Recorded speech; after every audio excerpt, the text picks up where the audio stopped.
Gracias. Estamos por empezar. Un minuto, por favor, pueden pasar. Muchas gracias.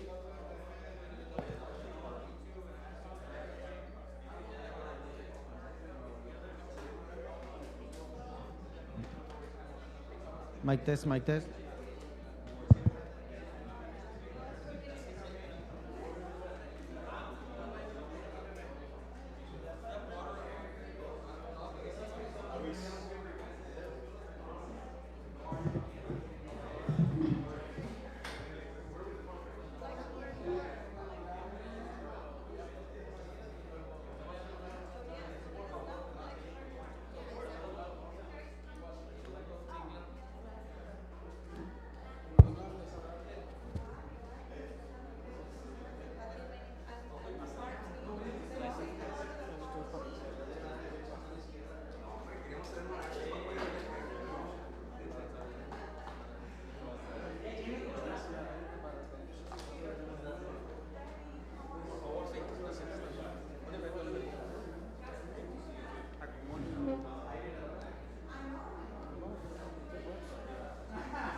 Thank you for coming back.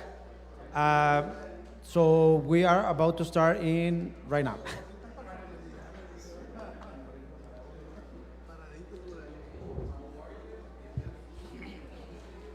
Okay, so the next session is gonna be most of the time in English, but all the three panelists are welcome to speak Spanish too if the session is needed. So now we open the session for our moderator from today, Mr. Rick Carrera. Thank you so much. Good morning. Thank you all for being here. Thank you, Julio, for the brief introduction. Como dijo Julio, nuestra presentación va a estar en inglés, pero si alguien tiene alguna pregunta, pues tenemos gentes que son bilingüe y tengo algunos amigos puestos por toda la audiencia que me pueden ayudar si quieren o si necesitan. That being said, I'm Rick Carrera. I'm the Director of Economic Development for the Council for South Texas Economic Progress, also known as COSTEP. And it is very much my pleasure to be here to moderate this panel. For a little bit of background, I'm going to create a nice little segue for our panel here. What COSTEP does is we are a regional marketing initiative to bring new industry to the area. And we cover the entire area of South Texas. It goes from Laredo all the way down to Brownsville. That being said, I spent a lot of time traveling to conferences and areas outside of the area to promote what we call the real South Texas region to companies, site selectors, that kind of thing that are at these conferences that frankly don't even know who we are. And a lot of times as you might guess, it's a marketing job and it's a sales job to some degree. I have to use our biggest and best, strongest assets, two of which are being represented by the two gentlemen right here to my left. Port of Brownsville is a huge, huge hook. When I mentioned we have a land port with rail access to Mexico that opens up eyes and all of a sudden it creates interest from those I'm talking to, as well as one of the largest ports, inland ports in all of Texas, if not the United States, run by Mr. Luis Bazán to my left, and of course, Port of Brownsville, Mr. Antonio Rodríguez to the far left over there, both of which have been with their respective organizations for many, many years. Have a ton of information and knowledge to share with us today. And that being said, I'll go ahead and kick this off by getting some questions underway. We'll start with Luis. As you might guess, a lot of the bridges right now throughout the entire South Texas area, and if anybody has crossed over one or through one in recent memory, it's not the quickest and easiest way to get from one side of the border to the other. Right, but how do we improve that? And it starts with infrastructure. So we'll go ahead and get with Luis. Talk to us a little bit, some infrastructure improvements at the bridge, Luis. I know the Mexican side of your respective bridges is supposedly complete, but talk to us a little bit about that. Thank you, Rick. You know what would be really cool right now? If we could invite everybody that's outside to join us in here. That would be great. I feel like I'm presenting to my team here. half of the room consists of the Pharr Bridge personnel, so yeah, exactly. That would be really, really cool if we can get somebody. But I'll go ahead and get started. That's a great question, Rick.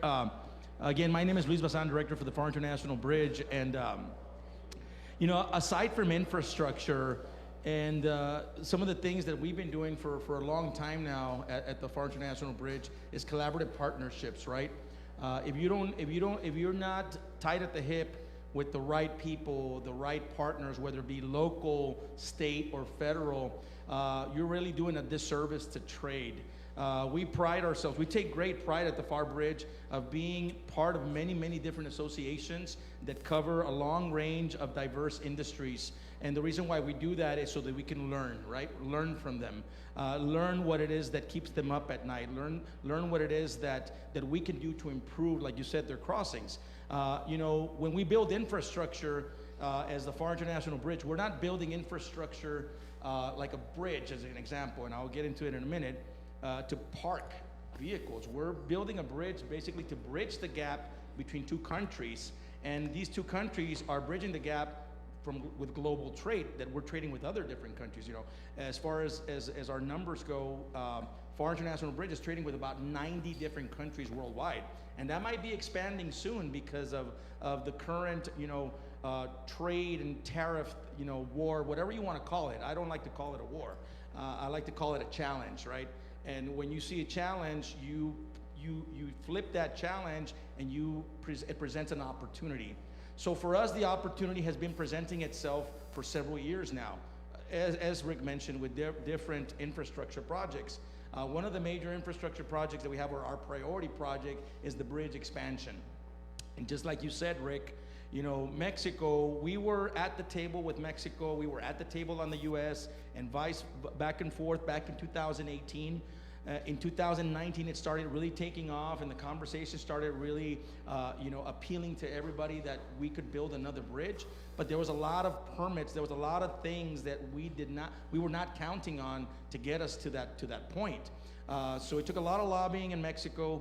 Mexico had just finished constructing or modernizing the aduana. That's the Mexico port of entry, and they had done that in record time from I was going to say March 2017 to October 2018. So that gave us a really good indication that Mexico was heading in the right direction. So what did we do? We took we took the lead, went to Mexico, asked if there was an interest. They said yes. We had to come back to the U.S. We needed a presidential permit, which we've had one. We've had our presidential permit since the 1970s, if I'm not mistaken, since 1978. But we needed to amend that presidential permit. So this is federal, right? In order to build this bridge. And that's where the partnerships come into play. But also, you know, again, now we're moving forward. What do we have to do? We have to bring in consultants on board. We have to bring engineers on board. We have to bring in obviously our leadership needs to know how much this is going to cost and where's the money going to come from. Are we going to issue bonds? Are we going to go for grants? Are we going to go and just pay it directly out of our pockets from the revenues that we collect at the bridge? So we had to look at all of this to start planning it. And now we're at the point, as you mentioned, where Mexico Aduana got modernized, like the dates that I mentioned, and then the bridge expansion in Mexico, because you have to understand, if you haven't used our bridge, if you haven't crossed our bridge is a very long bridge. It's 3 miles in length. We own half of that, Mexico owns the other half. And so when that happens, you know, you have to set milestones, right? And what we did with Mexico is we did a groundbreaking ceremony back in March of 2023. And in August, September of 2024, Mexico was done with their bridge.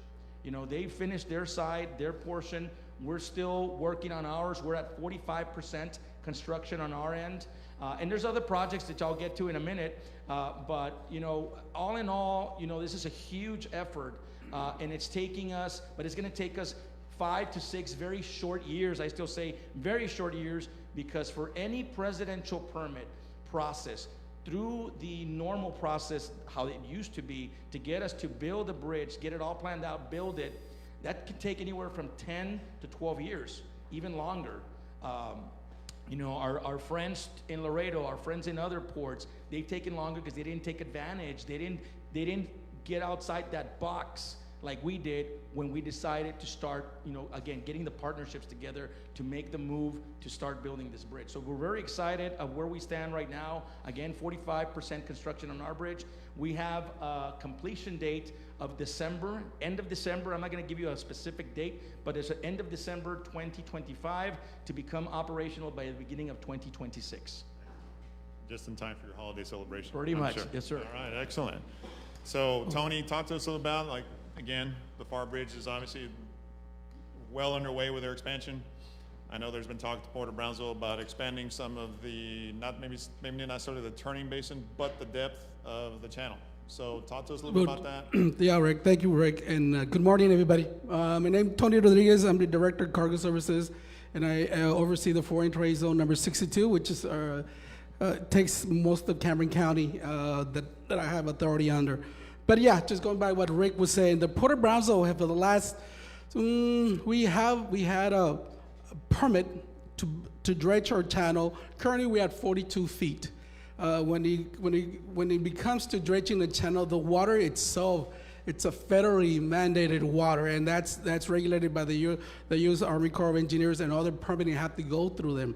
So we did our due diligence. We had a discussion about due diligence earlier in the earlier panel, and we finally got money to dredge our channel to 52 feet.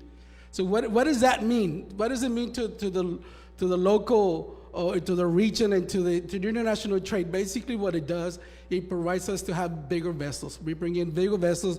Currently we have a restriction of 39 feet. We do have about 42 feet. Vessels tend to squat, so we have an allowance about 2 to 4 feet of vessels come in so they can squat. As we dredge to 52 feet, we actually mean to be dredging to 55 feet. So basically, like same concept. So vessels can come in and squat. What happens is, when you got bigger vessels, you become more efficient in your operations. The bigger vessels, the safety and efficiency of your operations in the maritime industry, obviously you attract more business, become more efficient when it comes to loading and offloading vessels. Like I mentioned, the whole process itself, the international logistics, we connect between obviously the first class railroads, the CPKC, the Mexico that goes up to Mexico, and of course connecting to the UP, Union Pacific going up, and BNSF going up. But again, as we move the infrastructure we do at the Port of Brownsville, now that's basically what's going to happen for us, attracting more business. There was a timeline that when we finally got the permitting, we had a timeline that we were going to do it within 24 months. We had a partnership with the LNGs. Next decade, play a big role for us expediting the dredging. They're dredging the first 8 miles of the channel. The channel itself is 17 miles long. So they're paying the first 8 miles of the channel, and the port and the federal government is going to pay for the rest of the money. The whole project itself, it's taken us a good 25, 28 years to dredge. It takes that long to dredge it. You do need a presidential permit. Well, I take it back. I retract from the president. You need an act of Congress to actually dredge. So for anybody who's in the political, acting an act of Congress, it's pretty intense to get an act of Congress for us to dredge. But we got those permitting, and the partnership that we have in next decade. The project itself is about $380 million project. Again, it's not just pocket change. So our good partnership with next decade, dredging the first 8 miles, and then us taking over. So we're picking up the rest of the dredging. So again, as we move to the new bigger vessels and new requirements that the federal government is asking, that's going to basically help us. We're in tie-in with the Port of Corpus Christi, the Port of Houston, and any Gulf port in the United States, or in the Gulf. Great. So once you start getting that larger vessels in, what kind of doors does that open in terms of your ability? Because a big percentage of what we're going to talk about today is how these two ports play into the international trade scene. Because obviously a lot of goods move to and from north to south and south to north, vice versa. Good. So because I do know, and if you've never been to the port, I suggest you go, because it's actually a very fascinating place to go tour. I've been on several tours, and the windmill blades that you see for power generation stuff, they've got tons of them out there. That being said, talk a little bit more about how that's going to increase our capacity for national trade. Good comparison about a vessel. Currently what we're doing, we're bringing vessels. They're bringing steel slab coming in from Brazil. They're approximately about 48 to 52,000 metric tons. With a draft of 52 feet, we're going to be bringing vessels of 80,000 square metric tons of steel slab. So that just gives a comparison of the magnitude that the 10 feet allowance, you attract bigger vessels. But going back what Rick was saying, and it's interesting that as we get bigger, in general, bigger on the draft, The Port of Brownsville has gone and done a lot of infrastructure. We're opening a lot of patio space because of the wind energy business. The wind energy business is a good component, a good diversification of our cargo. We were big on steel. We were building iron ore, mineral steel, and everything else. But we started diversifying our cargo with the wind energy. About 10 years ago, we're the only port in the United States that can handle a 275-meter blade. And it's so interesting that it comes in, a lot of it are built in Mexico, comes in by truck, and it goes out by truck and by rail. Right now, there's just up here from Monte Cristo, there was the largest windmill farm that was built, and it was all that cargo came in through the Port of Brownsville. We had the nacelles, the hubs, the blades, the towers, everything came in through the Port of Brownsville. As we going back, diversification of our cargo, where we're sold into the break bulk, we're now going to project cargo. We do a lot of project cargo, and one of them is the wind energy projects. So here's a question for both of y'all. Overweight corridors. That's not a good sign when you laugh, Luis. off the record. Talk a little bit about the overweight corridors, your ability, and how the overweight corridors. Yeah, you know what? Interesting. You know, the Port of Brownsville, very unique about the Port. The Port of Brownsville, I was one of the original, I guess, individuals with Amadeo Sáenz. Anybody remember Amadeo Sáenz? He was a port engineer from Texas for many, many years, and they came out with this overweight corridor. There was a concept that the Port of Oakland had. And for some reason, that concept, transitioned to the state of Texas. We were the first overweight corridor that was approved by legislative. It's a law, and we've been doing overweight corridors for many, many, many years now. And now there's a lot of other counties that piggyback in our overweight corridor. We had other counties up in Dallas and Houston, Corpus, and there's one, obviously, a couple of them here in the valley. But the overweight corridor allows us to do overweight. Nowadays, explain to everybody what overweight is. The overweight corridor is our legal weight. There are any carriers in here, transportistas. It allows you to carry 80,000 pounds. With this overweight corridor, allows you to, depending on your group axle, you can do 105,000 pounds or 119,000 pounds. It's an average, más o menos, on cargo, about 20 tons. On an overweight corridor, you can actually do up about 30, 35 tons. That is a big difference when you do overweight. But again, we're so connected with the transportation industry. Of course, they're the big suppliers. They're a supply chain for the Port of Brownsville. And we do have a overweight corridor that connects us into the Veterans Bridge, which is Los Tomates, and the Los Indios Bridge, allowing us to do overweight corridors southbound and northbound cargo and into the Port of Brownsville. We're very unique, and everybody has piggyback on the overweight corridor.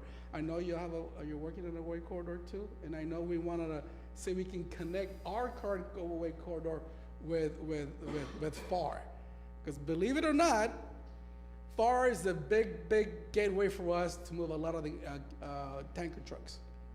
We're moving up close to about 480,000 trucks a year through the Port of Brownsville. A lot of it, about 60% of that, close to 500,000, goes through the Pharr Bridge. So that's the rate connectivity that we have strong point. That's the Port exactly of where I was Brownsville going with into the Pharr Bridge. And what I can add about the overweight, OSOW, right? Oversized overweight corridor. And I've said this about ports of entry too. I've said this about land ports of entry, that not all overweight corridors are created equal, right? They're not. We wish they were. We wish they could level the playing field. This morning, there's House Bill 137 at the state capitol that they're being looked at. He talked about the connectivity between the Port of Brownsville to the Port of Pharr. That's a 13 to 14 mile stretch or gap between the two counties, between Cameron County and Hidalgo County. That's what's up for voting or for approval, right? So obviously we're pushing for it. We have people from the city that are at the state capitol this morning. I was there recently to not talk so much or for or against a corridor that allows for overweight connectivity, but more to just talk on it and how we can work closely with our legislators to ensure that we're doing right by trade. It gets very tricky, it gets very muddy when we talk about tankers. It gets very diluted also depending on who you're talking to. But obviously, Mexico needs energy. Mexico needs refined fuels. We get the crude oil from Mexico through pipeline. I forgot the percentage, but it's not that much. It may be 15%, 20%. And then we refine it and we send it back to Mexico via tanker trucks, as what Tony's talking about. And then there's other things, right? But yes, with us, it's a matter of supporting that. We do go to another, like he said, 45,000 pounds above the 80,000. Right now, the Hidalgo County Regional Mobility Authority is working on both State Highway 68 connectivity and State Highway 365. 365 is not going to be tolled. 68 will be tolled, but all that is part of what a connectivity outside of the Pharr Bridge called IBTC, or International Bridge Trade Corridor. This essentially will be the overweight corridor connectivity from the Pharr Port of Entry and beyond. All right, excellent. So those overweight corridors obviously very, very important. How far north do they go? And explain to everybody kind of how that works when something comes across or goes into the port, comes across the port of entry, because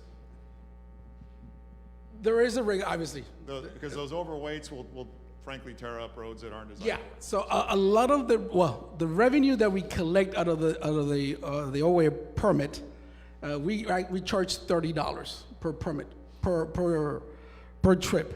85% of that goes back to TxDOT to maintain that corridor. 15% we keep. We've been fighting to keep a little bit more to maintain that permit. You got to have resources. You got to personnel to the permit itself. It's an online permit, but most of us that deal with Mexican carriers, we still have the in-person people that driver goes into our office, buys their permit. We do it for them, but it's on an online permit. It's just to facilitate the carrier and to make sure that the permit is done. So it's a process. It is the law. It's the law, but you have to. There's a regulation that you have to qualify, and the truck has to be weighed accordingly to the group axle weights. We're the implementers. DPS is the enforcer. So sometimes they want us to enforce. As the permit, the truck, let me just explain how it works.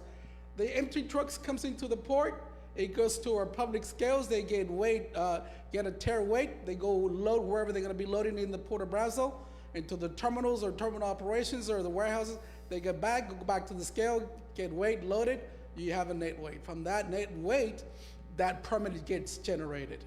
All of our scales have to be certified by Department of Ag. It's a certified scale.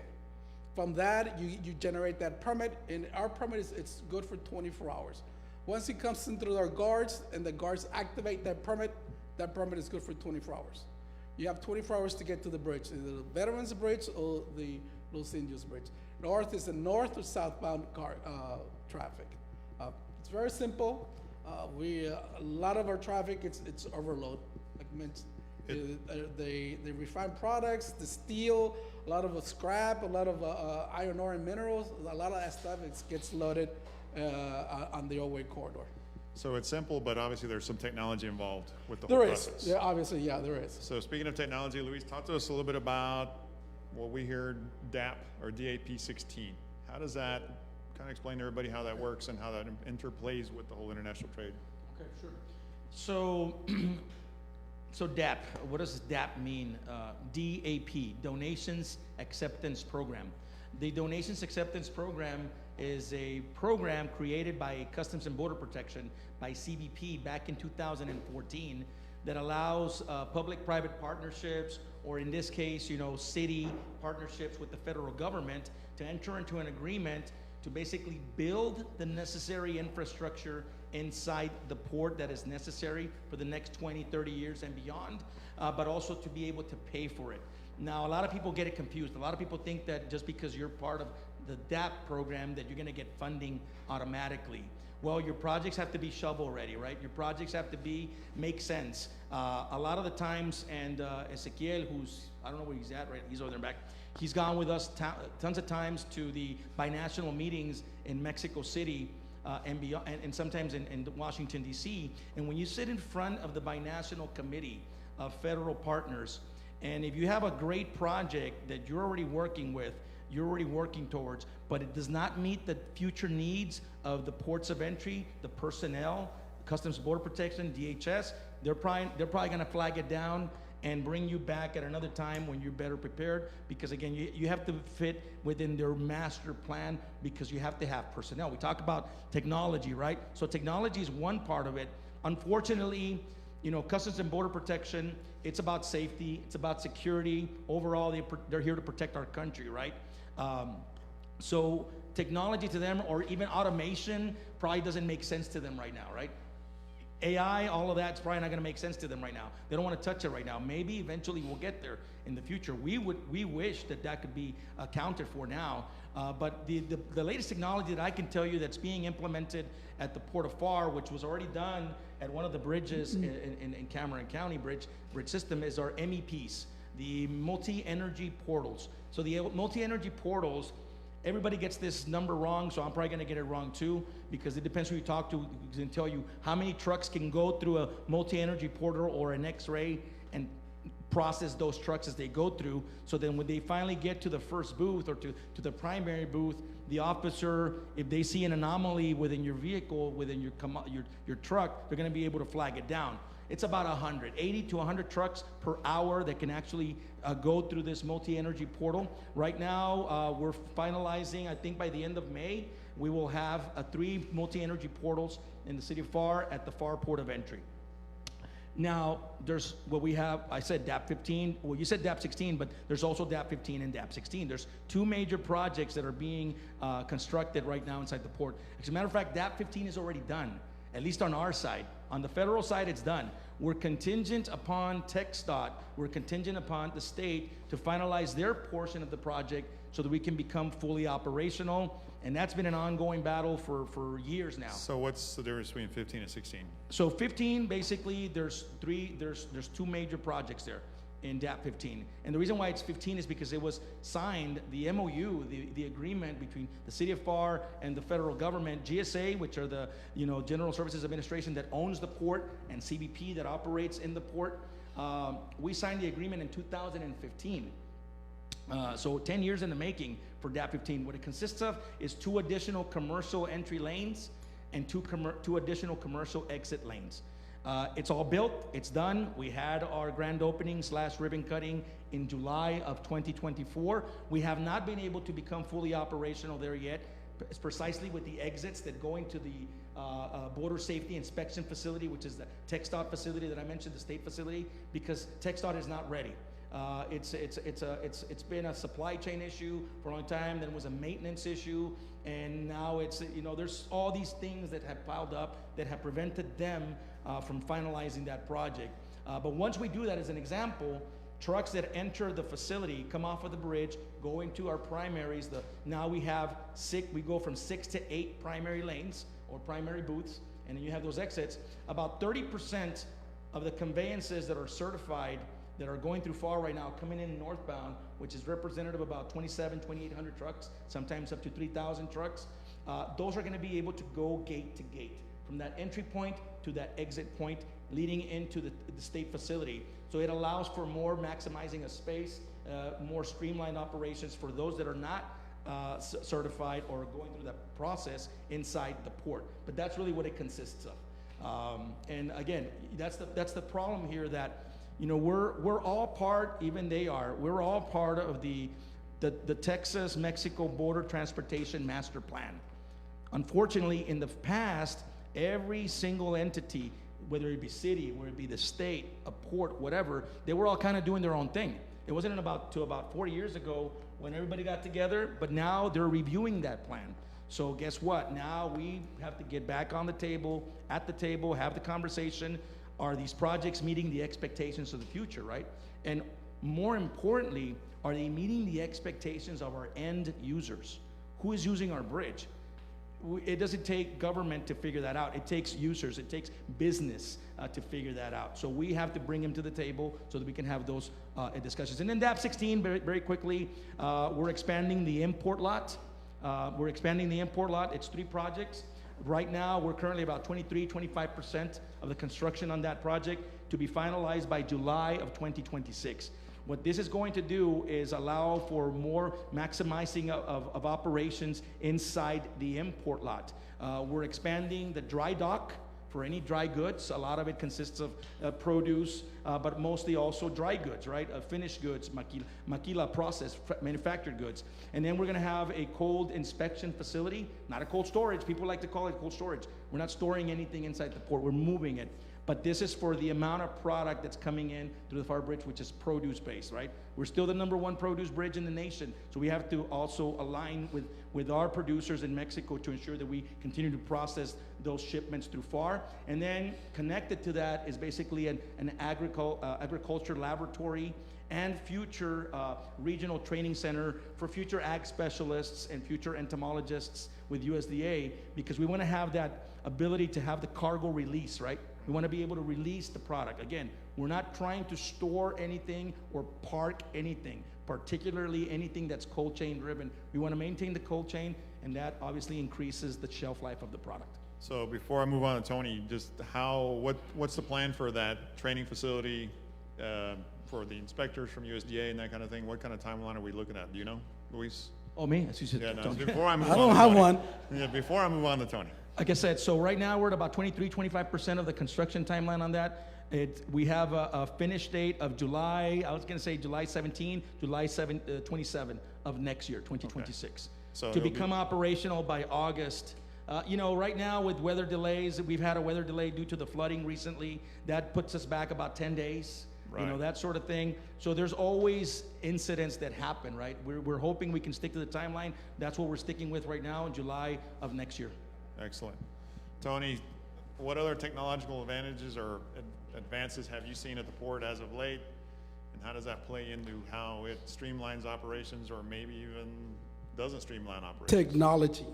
That's getting to be key when we're talking to Luis. It's interesting that the last couple of years we're trying to refocus more what kind of technology is out there to track our cargo in our docks and our patios and our warehouse. So we're working with a couple of vendors to come up with some kind of a system to have better control what gets moved through the port and make sure what they're at this point we're in an honor system with all of our importers and carriers and our stevedores, but we want to see if we can have a little bit more control of what's actually it's happening in our docks. We do have some on operations that they're very constantly moving cargo. But what we're working on with vendors to try to see if we can get a little bit more, some kind of technology. AI has been a big key the last 6 to 12 months. So we're working setting up some kind of a system to have a better control what goes on in our docks. And that itself, it becomes a little bit of a challenge. It's new to everybody. The port itself, we're not an operating port.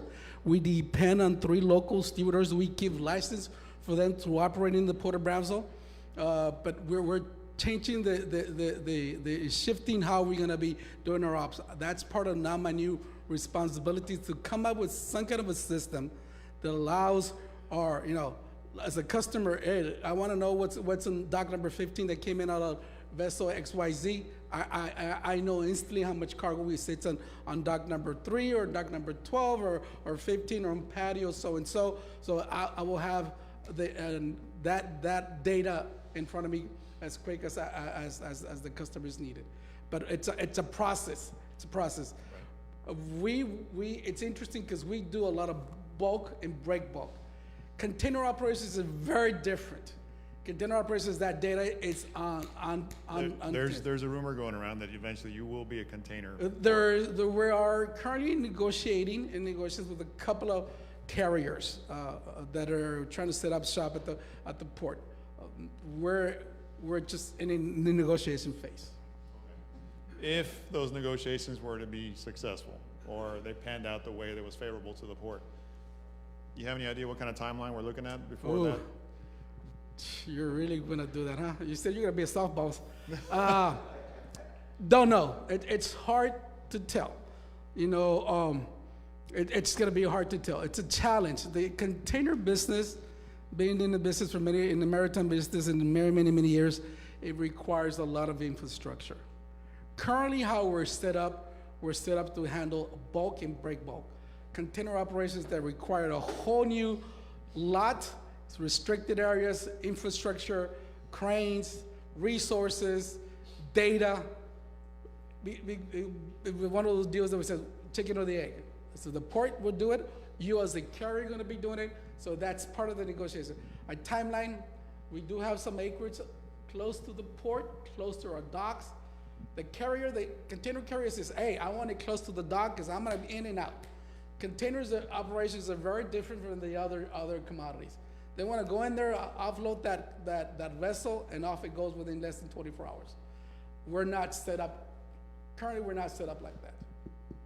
But, you know, a timeline, don't put the head into my, but I mean, 24 months maybe, and that's sooner than I thought. Sooner. Yeah, way hopefully, sooner than I thought. maybe within the next 5 years. Oh, excellent. Yeah, I probably won't be there any. maybe. Maybe. Notice you put the word maybe. in the It next requires 5 a years. lot of infrastructure, guys. So that's all I can tell you. All right. No, it does. It requires a lot of infrastructure, but it opens up a lot of doors for all. But again, as you mentioned, and some of that goes back, we actually toured Port Laredo last week, and they had that X-ray, and we were actually able to see, you know, how the trucks run through and the anomalies, as they call them. Yeah. They call them anomalies. They don't call them contraband or anything like that. But anyway, it's an anomaly. But it's all fascinating. So, talk a little bit about, Tony, what the future, besides the potential container port and the dredging and that kind of thing.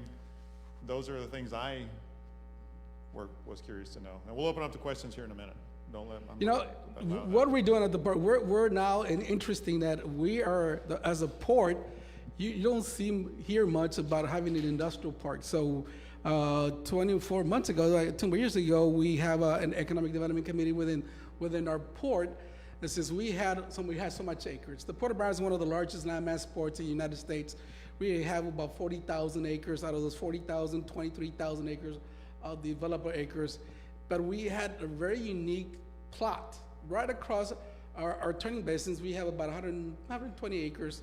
So we had a vision. You know what do we use? What can we use with that plot? So we sat down, came up with a vision, and we came up with an industrial park. And we're about 98% complete on that industrial park.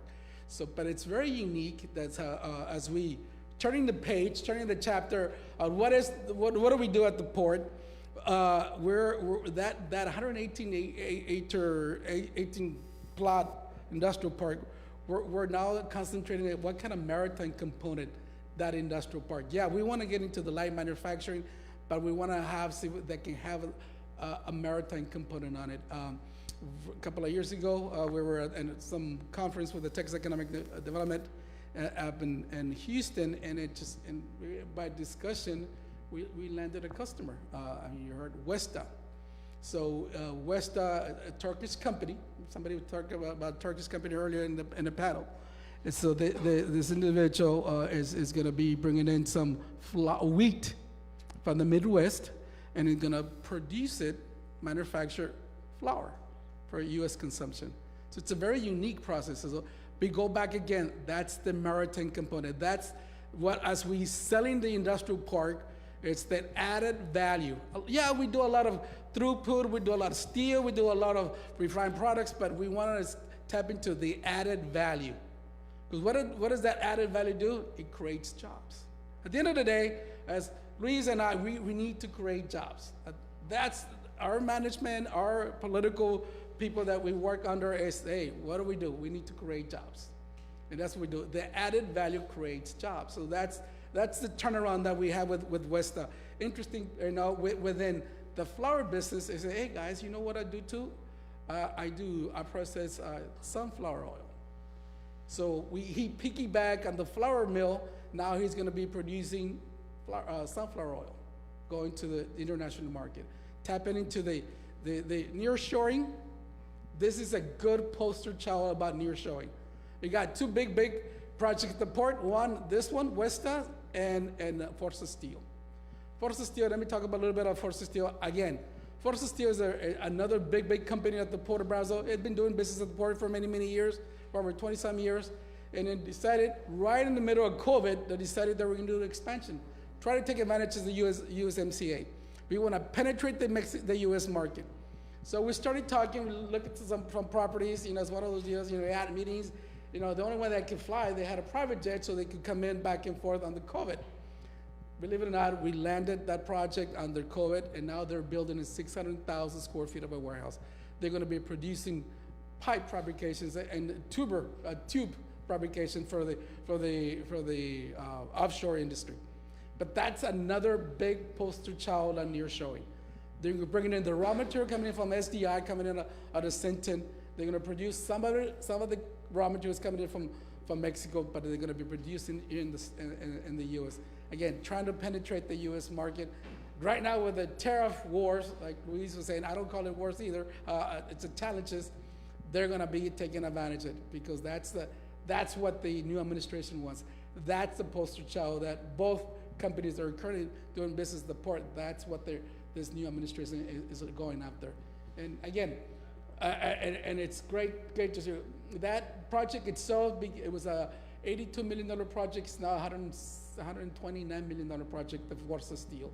What's the completion date on that? Do you know? That completion date was long gone. They're about 8 months behind. Okay. But they're actually currently working on it. Again, weather plays a big role. When you're building a 650,000 square foot of warehouse, you run into some challenges, big challenges. Luis, any future developments other than what we've talked about already you want to chime in on? Yes. So beyond this, I'm fixing to ask you about USMCA, so you can take your time with this if you want. So. Well, I think our future developments lie in the people, right? The relationship building. And I talked a little bit about that. I heard that there was a talk about that earlier too, about strategic alliances and partnerships. I think now more than ever, and I'm proud to say that at the Bridge, we've been doing this for a long time already, but right now it's time, como dicen, fortaleza, ¿verdad? Fortalecer esos números. We have to strengthen numbers, as they say. So the more people we bring to the picture, the more folks that we're collaborating with. As an example that I can give you, and Victor is right here, and thank you, Victor, for hosting this. This has been great. Victor is our EDC director, president CEO, as everybody knows, and we've had a collaborative partnership with him and the chamber, the Greater Chamber of Commerce for Pharr, for the past, I would say, 10 months. I think it's going on about a year now.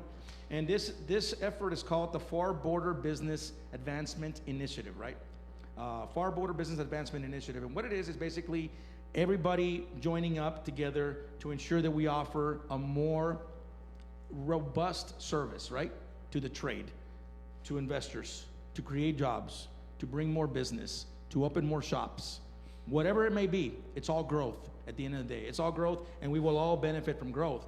But aside from that, we're also working collectively to retain the growth that we've established to date, because it didn't happen overnight, and it didn't happen organically. A lot of it is a lot of effort that we've all been going to make sure that this happens. And then how do we sustain that growth? What do we do for the future?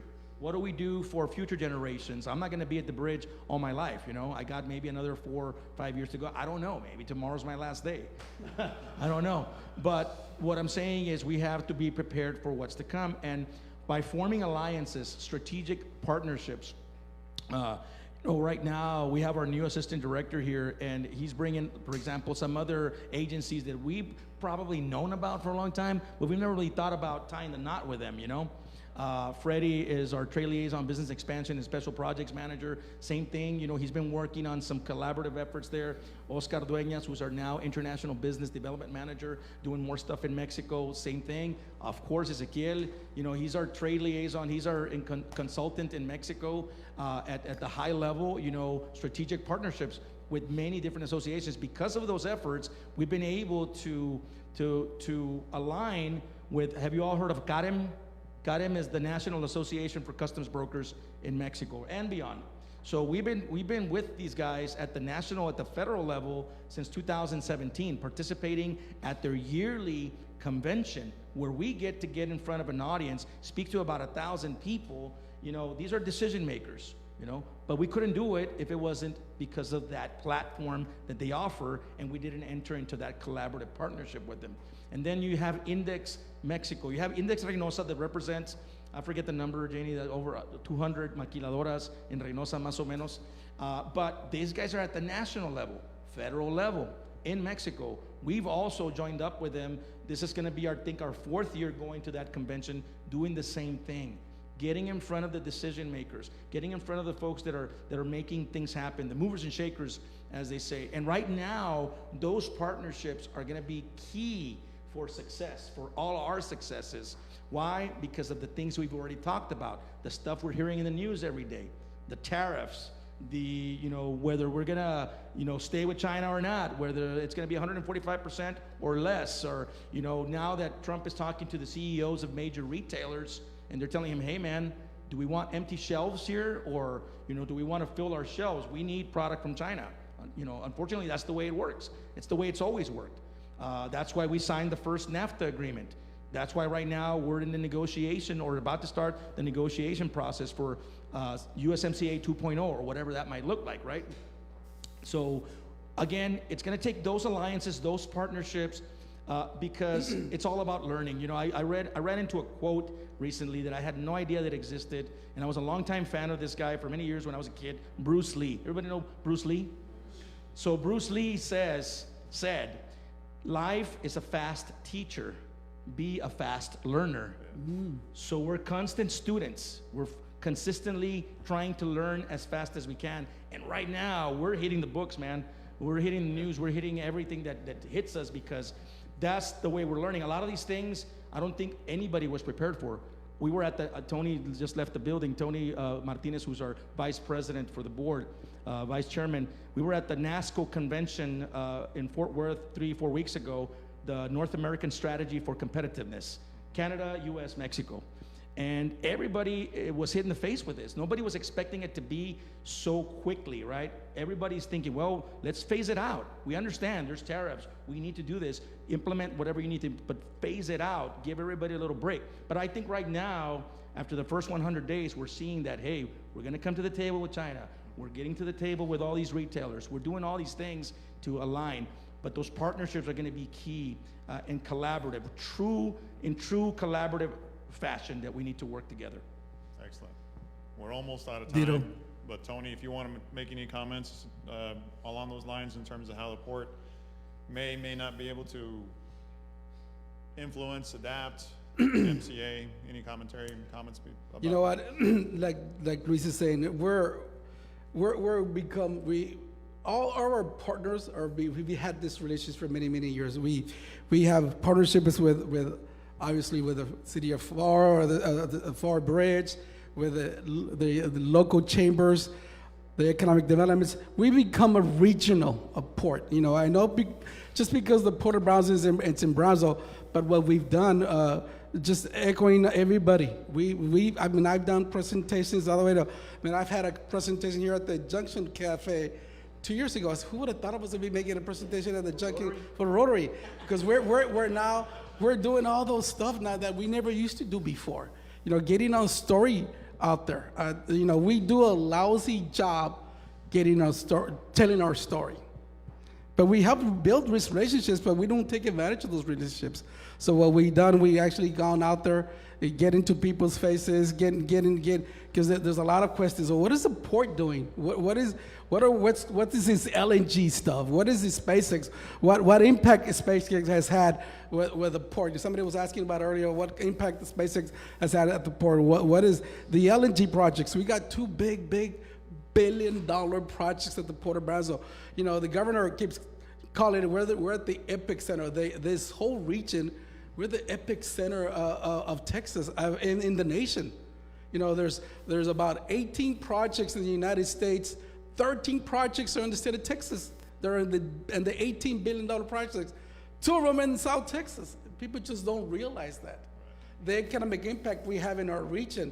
We go by the sustainability that like Luis is saying. At the end of the day, what happens after the LNGs is complete here in the next 12 years? Maybe I won't be here. I've been with the port for 34 years. I need 4 or 5 years too. And I get, but what happens? The LNG needs about 5,000 people. Currently, they're doing about 3,800. They're going to be about 3,800 by the end of this year. But again, what happens after those 12 years that the LNG is complete?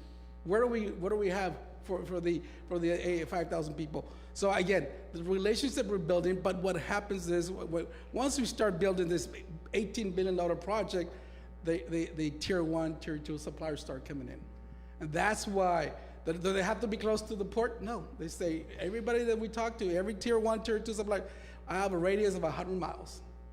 So that's why it's a key for us to put us with the region. Absolutely. Callan, Edinburgh, Pharr, Westlaco, San Benito, Harlingen, everybody. You know, I might be killed here when I get back to the port. No, I'm just kidding. but we have to build those relationships. They are. You know, those of us who grew up here locally, and I come back from the day when 20-minute commute was like, man, you gotta drive 20 minutes to get to the office. So I'll share with you, nationally, commutes, if you told me it's gonna take, I don't know, 50, 60 minutes to get from Pharr Bridge to the Port of Brownsville, guys, that's nothing. I mean, that commute time and that transit time is absolutely nothing. That's what they call a favorable transit time, by any stretch of the imagination.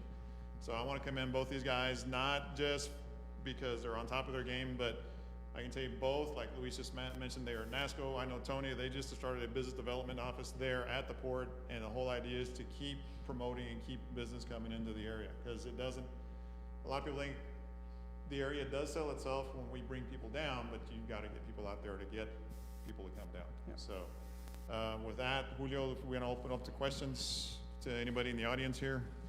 If anybody has any questions, then I catch you sleeping on the job there, man. Sorry. If anybody has any questions, I know we've got one in the back there. Not the Pharr people. Do it easy, make it easy. Sí, buenas tardes. Mi nombre es Mauricio, me dedico a lo que es el comercio de materiales post-industriales, plásticos y textiles. Mi pregunta es, ¿cuál es la principal razón, una de las principales razones por las cuales el puerto de Pharr se ha convertido en el principal puerto de tránsito de produce a nivel nacional? Porque la pregunta la hago porque si para produce funciona, tal vez pudiera funcionar para productos como los que yo tengo, ¿verdad? Y nada más para que tengan un entendido de cómo funciona, el 75% de lo que cruzamos por Pharr del mercado es producto fabricado. No, 75% porque estamos hablando de valor de producto, ¿verdad? El 18% es produce o producto agrícola y el 7-8% es el sector energético. Entonces ese 18% sí nos ha hecho el número 1, ¿verdad? ¿Qué nos llevó ahí? Es una larga historia y a lo mejor Ezequiel también tiene que hablar de esto un poco, porque esto nos lleva a hace 2010 más o menos, 2011 más o menos por ahí, cuando se estableció la ruta, la supervía Mazatlán-Matamoros, que nos conectó directamente con el Pacífico de México y que nos hizo ese punto clave, ese punto estratégico, esa logística, excelencia en logística para todo ese producto que en ese tiempo tenía que atravesar a través de la sierra, ¿no? La sierra, de hecho tenemos fotos. Cuando en el 2016 nosotros fuimos a un viaje porque teníamos una conferencia, nos fuimos desde Reynosa hasta allá y de regreso para ver de qué se trataba, para ver cuántos túneles, cuántos puentes existen y de qué se trata todo esto. Pues ahí es donde pudimos llegar a entender por qué era clave esa ruta. Antes eran Nogales, tenía mucho sentido irte desde Culiacán, desde Sinaloa, Durango, toda esa zona del Pacífico hasta Nogales. Nosotros empezamos a hacer mucha talacha en esa área también y básicamente nos trajimos a todas esas empresas poco a poco, porque no fue tan rápido. Aquí está Freddy para que te lo cuente también. Él estaba encargado del parque agroindustrial, que es ahora el que se llama el Produce District.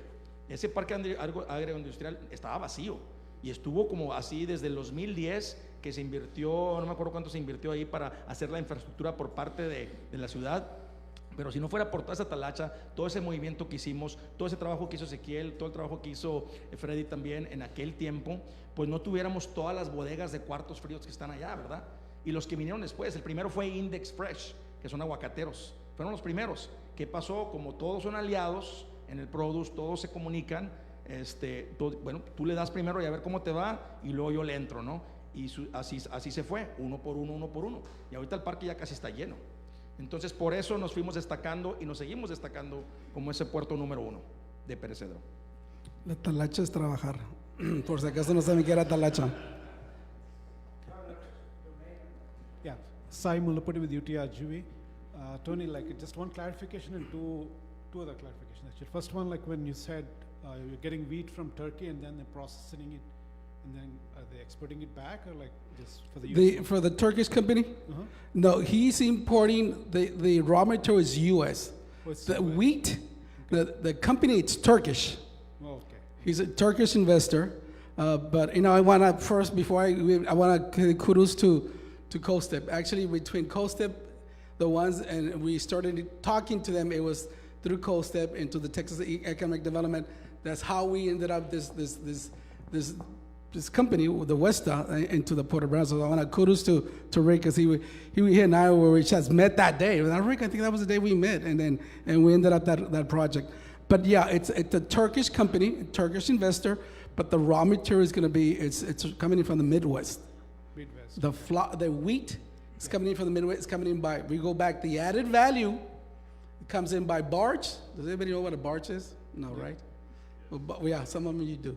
It comes in by barge, but through the river. Yeah. It's going to be processed in his site there at the industrial park and to flour. And then it's the same thing he's going to do with the sunflower. Okay. He has a site in Nevada, so he's going to mimic what he has in Nevada here at the Port of Brownsville. Okay. The second thing was like we've been hearing rumors about cruising from Port of Brownsville, or like The cruise industry. Yeah. Those just rumors. It's just the nature of the beast on the cruise industry, It's interesting. Who's taking a cruise? Obviously, I haven't, but I've been. So the thing is that Port of Brownsville it's an industrial area.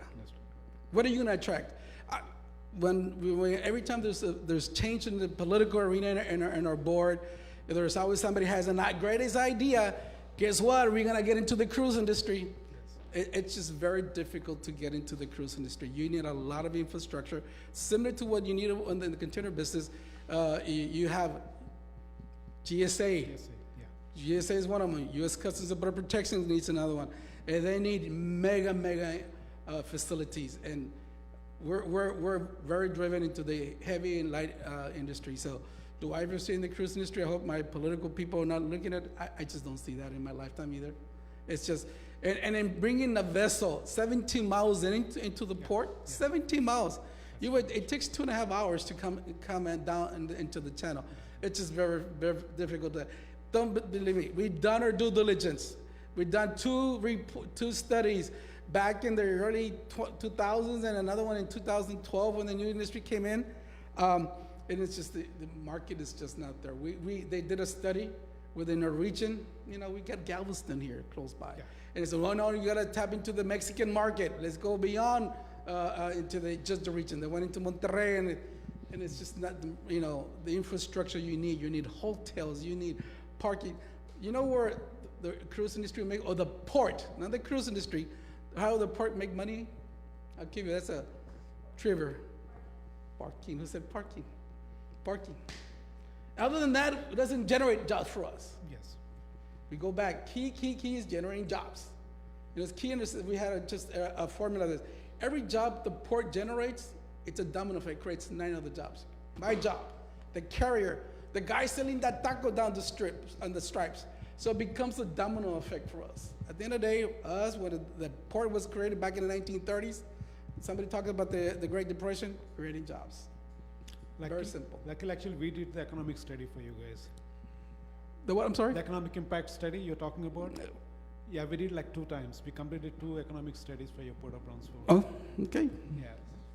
So from UTRGV. UTRGV, yeah. So beyond the cruise industry, I don't know if they're supposed to be there, but I occasionally see you guys fishing in the port. Is that's another question we always get. Do we get and I go fishing? No. Yes and no. After 9/11, all ports in the United States were closed. We're governed under the U.S. Coast Guard's Department of Homeland Security. So we actually had sections to go fishing within the port. I understand fishing in the port is great. Tell you the truth, I've never gone fishing. I've gone fishing in the Gulf, but I've never gone fishing in the port. But because of the restrictions levels that we need to comply, there's no fishing down the dock. But there's some areas within the channel you can actually go out there and go fishing. You can, and the way you actually come into a boat and you can fish down the channel. The only thing is you cannot anchor, you can enter not our docks, and you cannot tie into our docks. If you do, we had a little incident about 10 years ago. This lady needed to go potty. They went into one of our docks and went into the ladies' room. That's a breach of security. It's a federal, remember, the water's federally restricted. It's a $25,000 fine for us. An expensive stop. It's an breach of security, and she got arrested just because she needed to go pee. I'm sorry. Everybody, a big round of applause for our two panelists. Fantastic job. I know, I think lunch is available outside, so hopefully you guys have built up an appetite through this morning and this very beneficial discussion. I want to thank you all for being here, and of course, thank you to Victor and Linda and Julio for the opportunity. Thank you, Julio. Linda, It's been a thank real you. pleasure. Again, Thank you. Freddie, my friend. Hey, what's the stats on produce? I was gonna ask you, but No. I'm not going to compete.